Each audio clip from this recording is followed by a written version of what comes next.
welcome to the Fintech Surge podcast, creating wealth of opportunity through fintech innovation from the Middle East for the Middle East. My name's Steven, and I'm excited to be joined by Alexandra, our co-host for this episode. Thank you, Steven. It's a pleasure to be co-hosting this podcast with you. Powered by the Fintech Surge, the region's leading fintech festival, hosted by the Dubai World Trade Center, alongside GITEX Global.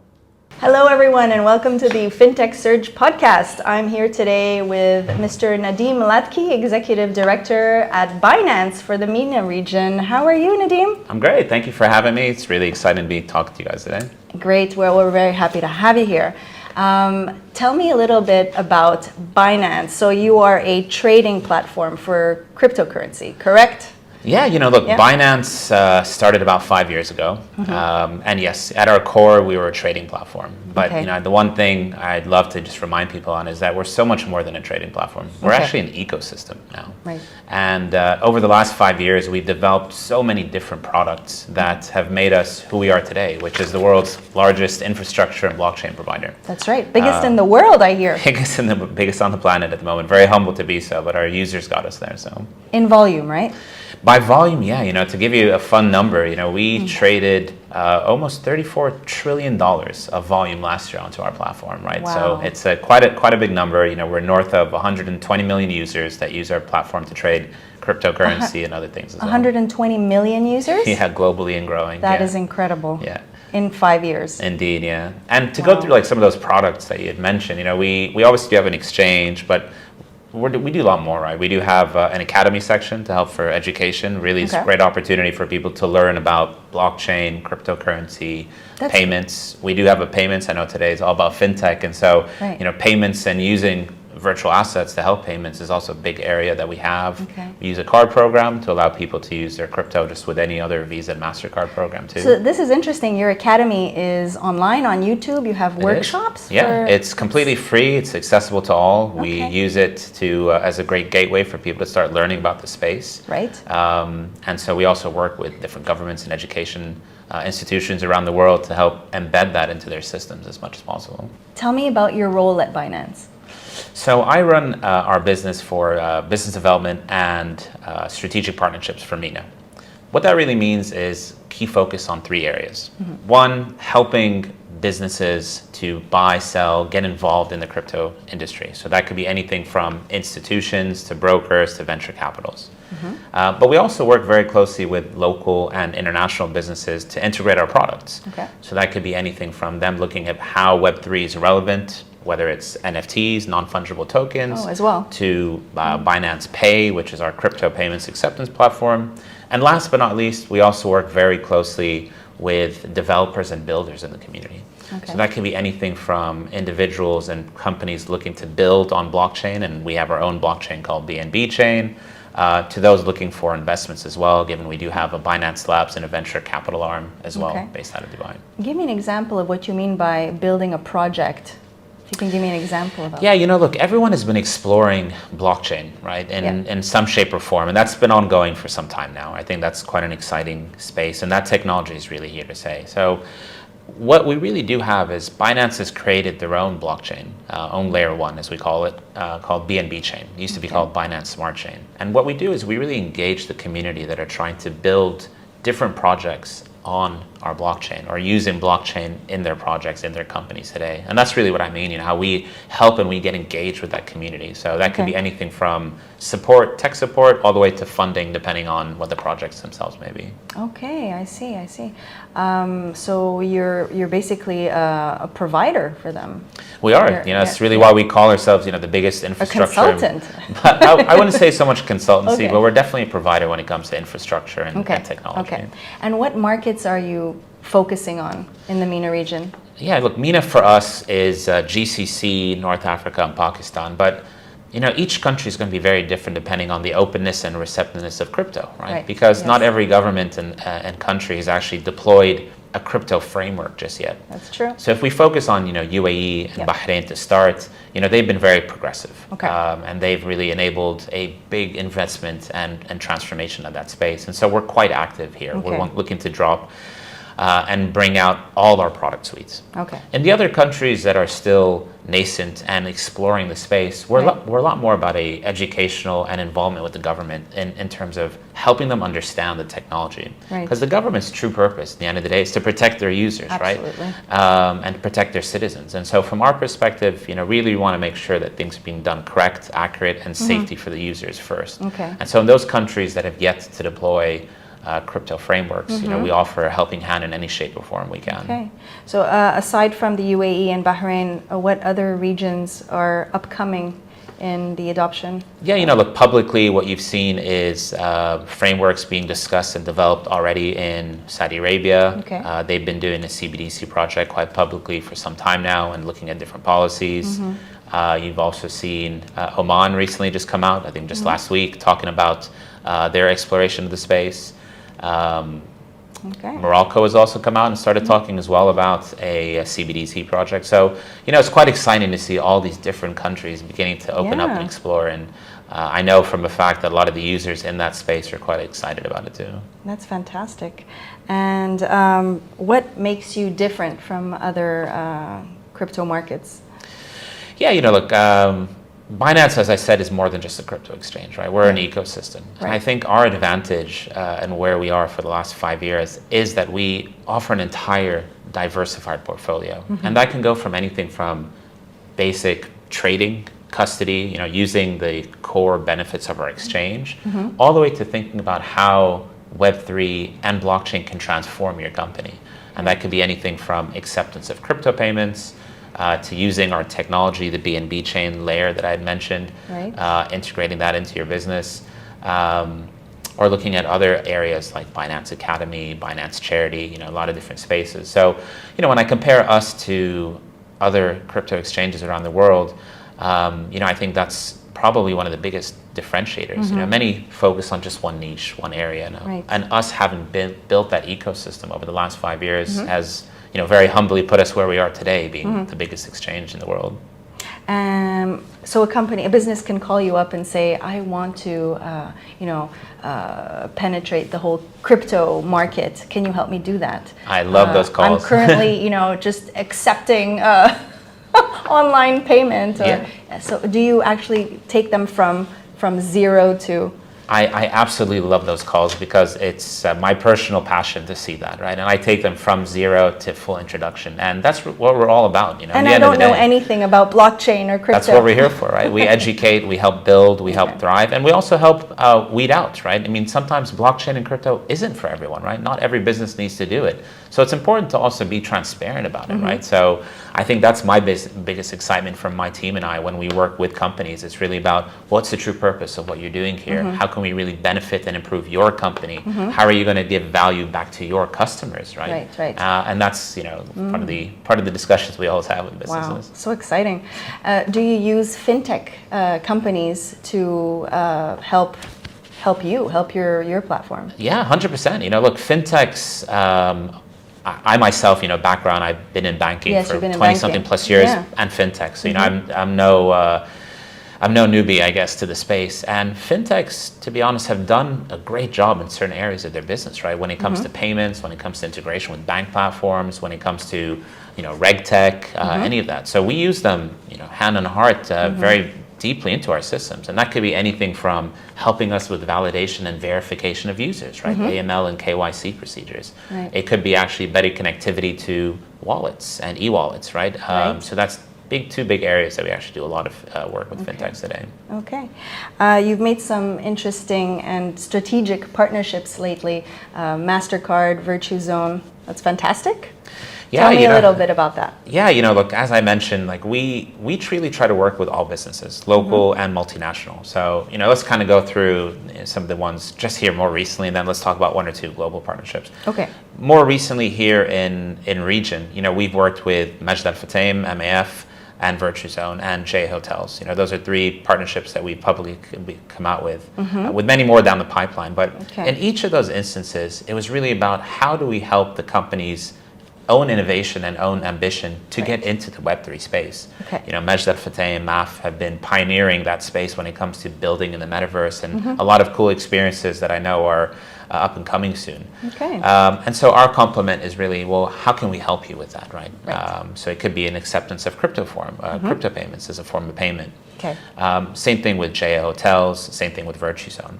They've really used the first step of Web3 and Metaverse and blockchain around accepting crypto payments. Okay. But that's also just another form of alternate payments, right? It's not really to get too complicated about it. Our systems really help make that as simple as possible for a business to accept crypto payments. So simplify it for me. Say that I go into Majid Al Futtaim, one of their retail shops, and I want to pay something, say a car, with my cryptocurrency.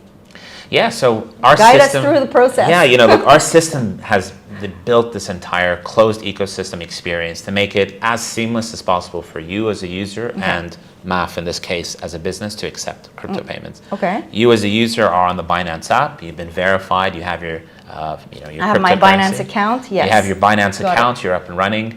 You simply scan a QR code that is presented to you by the merchant, MAF in this case, Right. and that's it. It's nice and easy. In Okay. the background, we do all the hard work to make it confirmed, authorized that the payment is done. So your car will cost this amount of. You'll see Bitcoin, your exactly. right? You'll see your card in your chosen right. cryptocurrency. So, for example, you might like Bitcoin, but the next person might want to pay in Another, Ethereum, right? yeah. So you can choose the preference of which cryptocurrency you want to see it. You can also specify that you want to see it in standard currency. How much is this in dollar equivalent, right? And so for merchants accepting cryptocurrency, how do they manage that risk? So this is the power of the platform, right? Merchants don't have to worry about accepting cryptocurrency and holding it onto their balance sheets and their accounts. If you think about it, a business's day-to-day isn't about managing cryptocurrency, right? It's about selling their products. Right. We're offering them a new alternative payment method to accept a new form of payment. So what actually happens is that we give clients and merchants the ability to settle in stablecoin, which is actually tied to the different currencies around the world. Okay. We specifically use one called BUSD. It's a great example of a regulated stablecoin that is tied one-to-one to the US dollar. Okay. So with you, going back to your example, as MAF, as a business, you're actually not holding Bitcoin and worrying about the value fluctuation overnight. Right. You're going to be holding an equivalent of US dollars, in this example, right? Okay. And so you don't have to worry about that. So Right. that's kind of where risk mitigation takes a beautiful opportunity, right? Okay. And that's why such a product becomes a very nice bolt-on to most businesses wanting to accept a new form of payment Right. without the risk of holding that cryptocurrency. And without having to associate each product with 100%. You don't need to worry about strawberries and grapes and like where to price them in Bitcoin and what to do with each one. That's where we take away all that complexity. Yeah. Yeah. Okay. And about your partnership with Mastercard.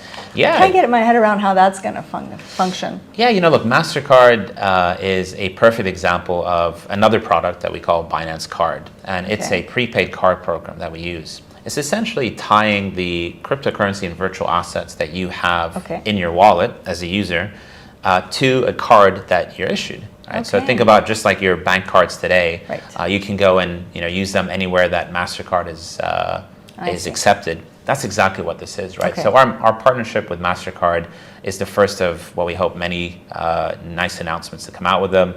It was our launch of our card program in Argentina in specific. And so we've just launched Binance Card in Argentina, a successor to an already successful program that's come out of Europe. We would have also seen in the news recently that we're going to be launching a program out here, which we're quite excited about. Okay. So it's a credit card accepting cryptocurrency. Not a credit card. Prepaid card. Prepaid. Difference So being you obviously have that to- you're right, using I the get it. funds that sit on there, yeah. Absolutely. Okay. Great. And would you say that you're exceeding customer expectations? Yeah, look, With everything that you offer, all these multi-tiered services to. I think the best way to answer that is we wouldn't be here today if it wasn't for our users, that's right? true. And when I engage with the community myself, we obviously do have a lot of different events in country, all the operates. I'm always so humbled and excited to see the excitement that comes out of our user base. So I always know that we strive to make our community happy. That could be users and different businesses, but I think it's thanks to users where we are today, and we wouldn't be growing if it wasn't. So That's true. That's true. I guess a short way of saying yes, I really do hope we are expecting customers' expectations, and we continue to listen to the community when we do it. So. Oh, I wanted to ask you about fees. Yeah. Are there transaction fees for every transaction?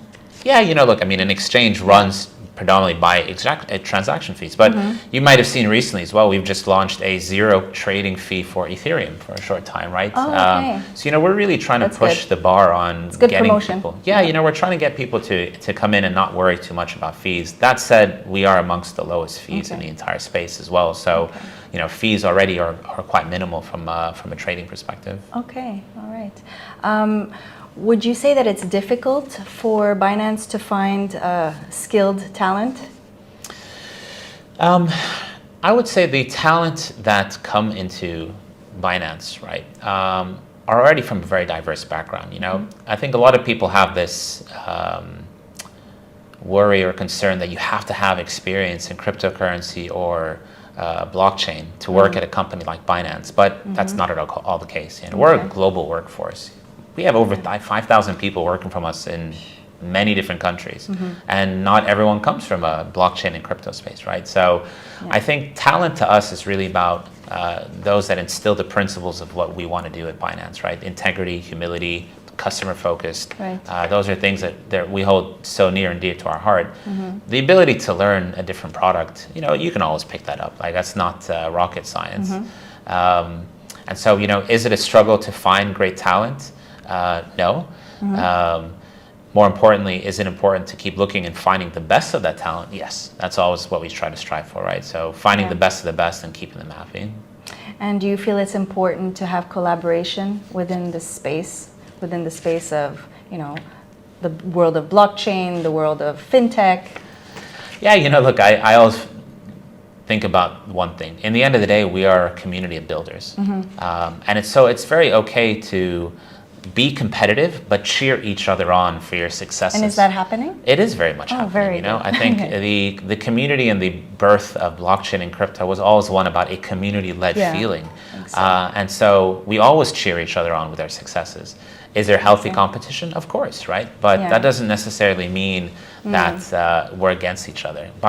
Just the opposite. We work very closely with each other as much as we can, because in the end of the day, it is for the benefit of growing the entire space, right? Not just each other's wallet share.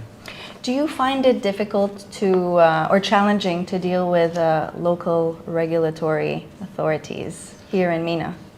Not at all. I think let's look at UAE, given that that's where we are today. Very, forward-thinking leaders. I have to admit. If you circle back to their very first creation in ADGM in Abu Dhabi Global Markets, they were the first regulators to actually even put together a crypto framework. My boss, who our current regional head, Richard Tang, it was the person running the FSRA and helped put that entire project together. And so that just goes to show you that was about 4 or 5 years ago, and that goes to show you that they've always been a progressive, regulatory body and regulatory space. Now, if we take a step even closer to today, they've just recently announced the Dubai Metaverse Assembly, right? That's a great example of, again, they are at the forefront of Web3 and really trying to push the bar on what this space means and how it's embedded into our day-to-day lives, and how we protect consumers and users that are entering the space, right? So I think UAE, very, very forward-thinking. All the other jurisdictions, not at all hard to work with, right? There isn't a complexity about it. It's really an educational opportunity, right? And so we work with pretty much every regulator that you can imagine around the world, not just in MENA. And that could be from education to actually helping put together the framework for what a safe practice and deployment of this technology in your country can mean. And does it vary so much from one country to another? Every country has their dynamics, right? I would never say one country is better or worse than the other, because each has a very unique profile. Not better or worse, but does it differ a lot? It does differ, right? Because each will have a very unique setting, right? There's different policies today, fiscal policies, economic policies, and so those need to be taken into consideration with how new technology gets deployed in a country. And so we work very closely with multiple bodies, regulatory bodies in a country, not just the central bank or central bank equivalent, but the securities authority and all the others as well, just to make sure that any new introduction of a product like virtual assets, cryptocurrency, is understood and well vetted before getting launched in a country. And everything is moving so fast. All this digital asset, this NFT. So it's difficult, I guess, for anyone to get their head around it and then formulate regulations that exactly, right. It's not an easy job. It's not an easy job at all, right? And which is why it always is about an education to start, right? It's about understanding because it's unknown territory for many. 100%. And even for a lot of techies, I find, who are, very technical, either in telecom or another industry, even they don't necessarily have that knowledge yet. Yeah, it's a on-the-go learning. I mean, as I said, I myself am a banker by background, right? I'm an engineer by degree, but you got hooked. But I got hooked, and even I'm still keeping up to speed with everything that keeps changing in this space, right? And what that could mean, and what are the implications, and how do we safeguard our users and the citizens of each country? Right. And that's really where we try to work as close as we can with regulators, right? Just to make sure that those are taken into consideration and the implications are understood. Right, right. So where do you see everything going in, say, 20 years from now? Wow. Not just with Binance, but with also the blockchain industry, the NFT look, I think industry. Blockchain in itself has been around for over 10 years now, right? I think that's a technology that's here to stay. I can't see that going anywhere. And to some extent, you're now beginning to see governments around the world explore how that technology can be better embedded into their own systems. So I think that continues. But you add on the ability to think about what blockchain may enable. It could be new businesses, right? New businesses, new companies, new entire spaces are going to be created. Okay. And so I think we're going to see a nice growth of that particular space. Web3, more recently, metaverse discussions and metaverse experiences are quite interesting. You see a lot of people think and talk about what does it mean to be present and relevant to your users in the digital world, right? And that's what metaverse experiences are all about. So I think that's an area that is still very nascent, and in 10 years from now, for all we know, we're all going to be walking around with those VR goggles just like you see on Ready Player One, and interacting and working with each other in that space. And I wouldn't put it past. I really do think that that's a very exciting future to look forward to. What are your thoughts on cyber security, and should we be threatened by it, or do we have a handle on it? No, look, I think safety and security has always been a number one concern and focus, right, for us at Binance. We were one of the first exchanges to put something called SafeU, safe assets, for example, for users. Yes, you have several authentication processes, even a key, I think, to be for employees. We obviously do, just for employees. Well, you're talking about authentication to get into a system. Yeah, we 100% to be able to do use that. your account. A hardware wallet would be slightly different. Okay. But to use your account today, we have multiple authentication methods. Obviously, one, you just have to verify you before even opening up an account, right? That's like step one to help avoid fraud to the best we can, right? We have bank level grade AML and KYC policies to help make sure you are who you are. But then two, there's also ways to authenticate when you're logging in, so 2FA and all these others. But going back to it, security and cybersecurity is extremely important to us, right? So we do a lot when it comes to responsible trading programs. We also work a lot with, if there are any hacks or frauds that have occurred, we actually are very, very transparent about trying to help recover those funds for users, right? Trying to understand what's the cause of it. And this is actually the beauty of this technology. Everything is on chain. Everything's transparent. That's the whole point of blockchain. So on-chain forensics or transactional monitoring is a very big space, right? Law enforcement and regulators all around the world are beginning to understand how to harness that power and actually trace funds and track funds. And so, if anything, I think this is going to help improve the space and help cut down even further, fraud and risk, right, when it comes to the blockchain and industry. Right. This whole forensics thing is interesting. Can you tell me a little bit about that? Yeah, look, let's just compare your day-to-day transactions. Today, if you go take a bunch of cash and go around the world, I have no way of tracking you. Like, I have no idea where you've taken that cash, right? When it comes to transactions on a blockchain, you remember, blockchain is a ledger of authentication and verification of transactions, visible to anyone that wants to use that blockchain. Right. So when party A makes a transaction to party B that makes a transaction to party C, I can see all that. Yeah. So I can trace transactions a lot better On right? the Binance exchange. Not only On on any anything. exchange. On The any blockchain, exchange. the It's always blockchain is an transparent. agnostic. Yeah, the chains that are available to do these different transactions on are transparent to all, right? Okay. And so, when you talk about forensic or transaction monitoring, it's actually a lot more sophisticated, but a lot more transparent about where money is moving, right? Where transactions are being done. So I actually think the space brings a lot of comfort and, if anything, better clarity to cut down on fraud and transaction monitoring as well. Wow, that's fantastic. Okay, well, that's great. I'm so happy to have spoken to you today about all this. It's new territory for me. I'm hoping to see you at Fintech Surge. Yeah, look, we're super excited. We here obviously in Dubai in Fintech Surge, and more importantly, in October. Yeah, we're going to be hopefully be present. So look out for us, whether we have a stand and or speaking. And very much excited to be part of that community. And look, I think it brings together such strong talent, and so I'm excited to see a lot of my old colleagues, old friends, but more importantly, tons of new ideas that are going to be presented at it. Thanks, Nadeem. It's great to have you here. Thank Pleasure's you, mine. Binance. We're Thank you very much. really, really excited to see what you come up with in the next 5 years. Thank you very much for having me. Thanks.